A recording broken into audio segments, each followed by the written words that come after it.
হাতের এই যে অবস্থা, কেমনে কাজ করবেন ভাই? ভাই আপনি জিরেন ভাই, এখন আর কাজ করার লাগবে না। এই মিয়া, আপনার মাথা মতো কি ঠিক আছে? পাগল হয়ে গেছেন?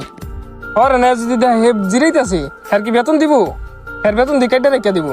আর হে বেতন না দিলে দেশে টাকা পাঠাবো কেমনি? এত ফোন দিয়া দেশ থেকে টাকা চাইতেছে, আর হে খাইবই বাকি। তাইলে তো ভাই ঝামেলা হয়ে গেল গা। হ্যাঁ, আস্তে আস্তে ইট ভাঙতে থাকুক, আমরা আমাদের ইট ভাঙতে থাকি। আমাদের ইট ভাঙ্গা শেষ হইলে তারপরে হ্যাঁ ইট ভাঙ্গা দিয়ে আমরা আগাই দিমানি, হ্যাঁ পূরণ করে দিমানি। তাইলে তো হয়ে যায়। ভাই আপনার মতন না, আমার বাংলাদেশে কিছু বন্ধু আছিল, ও করে অনেক মিস করি ভাই। জানেন, এই যে আপনারা যেরকম একটু হাতে ব্যথা পাইছি মতন ধরে এসে বসছেন না, যখন আমরা বাংলাদেশে ফুটবল ক্রিকেট খেলতাম, একটু কিছু হইলেই ওরা ধরে পড়তো। ও করে অনেক মিস করি ভাই, আমার মনটা ছুটে যায় বাংলাদেশে যাইতে। তাহলে ভাই চলেন এখন কাজ করি।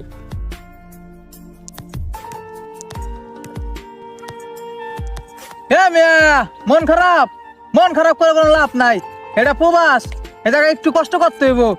এক কাম করেন,